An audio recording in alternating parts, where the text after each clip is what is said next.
गांव में एक गुरु अपने कुछ शिष्यों के साथ अपने आश्रम में रहते थे।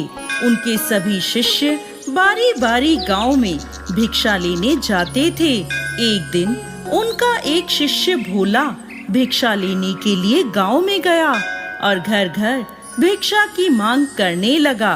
गांव में उसने भिक्षा के लिए एक दरवाजा खटखटाया तो अंदर से बड़ी बड़ी दाढ़ी वाला एक तांत्रिक बाहर आया और बोला, ये कौन है जो मेरे दरवाजे पर किसी और का गुणगान कर रहा है।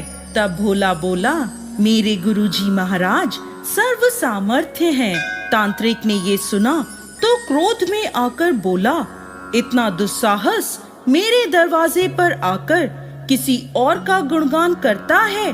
देखता हूँ कितना सामर्थ्य है तेरा गुरु। जा, मैं तुझे श्राप देता हूँ, तू कल का उगता हुआ सूरज नहीं देख पाएगा, अर्थात तेरी मृत्यु हो जाएगी।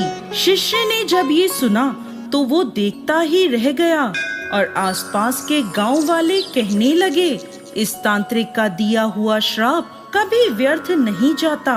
शिष्य बेचारा उदास होकर वापस आश्रम की ओर चल दिया। रास्ते भर वो सोचता रहा कि आज मेरा अंतिम दिन है, मेरा समय खत्म होने वाला है।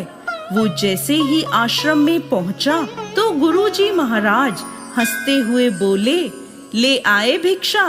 तब भोला बोला, गुरुदेव भिक्षा में अपनी मौत ले आया हूँ। और उसने सारी घटना अपने गुरु को सुना दी और एक कोने में चुपचाप उदास बैठ गया। गुरुदेव बोले, चलो भोला भोजन कर लें।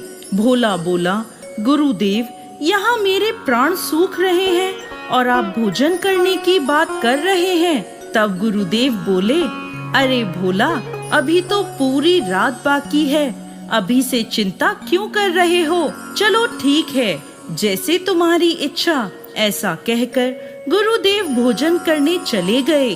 फिर सोने का समय हुआ तो गुरुदेव भोला को बुलाकर बोले, भोला हमारे चरण दबा दो।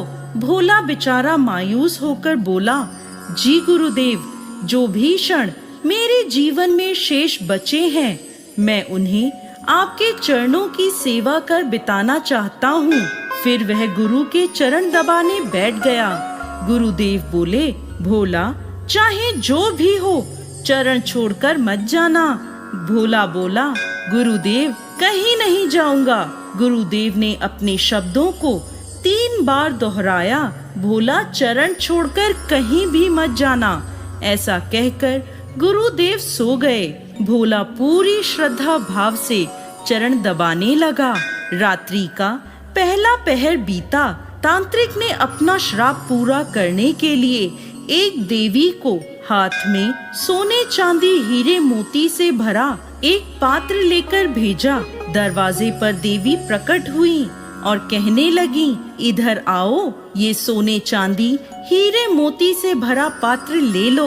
भोला बोला, मुझे लेने में कोई परेशानी नहीं है, लेकिन क्षमा करें, मैं वहाँ आकर नहीं ले सकता। अगर आपको देना है तो यहाँ आकर दे दीजिए। यह सुन वो देवी कहने लगी, नहीं नहीं, तुम्हें ये पात्र यहाँ आकर लेना होगा। देखो कितना सोना चांदी है। भोला बोला, नहीं, अगर देना है तो यहाँ आ जाइए। तांत्रिक का पहला पासा असफल रहा। तांत्रिक ने दूसरा पासा फेंका। रात्रि का दूसरा पहर बीतने को था। भोला गुरु महाराज के चरण दबाने की सेवा कर रहा था। तांत्रिक ने इस बार भोला की माँ का रूप बनाकर भेजा।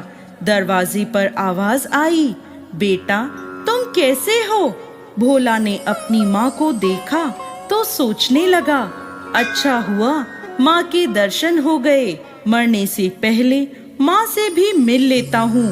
वह औरत जो माँ का रूप धारण कर आई थी बोली, बेटा आओ मेरे गले से लग जाओ, बहुत दिन हुए तुमसे मिले हुए।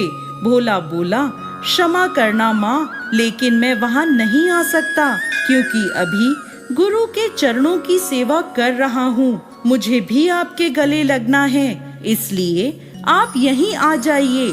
फिर वह औरत वहां से चली गई। इसी प्रकार रात्रि का तीसरा पहर बीतने को था और इस बार तांत्रिक ने यमदूत रूप वाला राक्षस भेजा।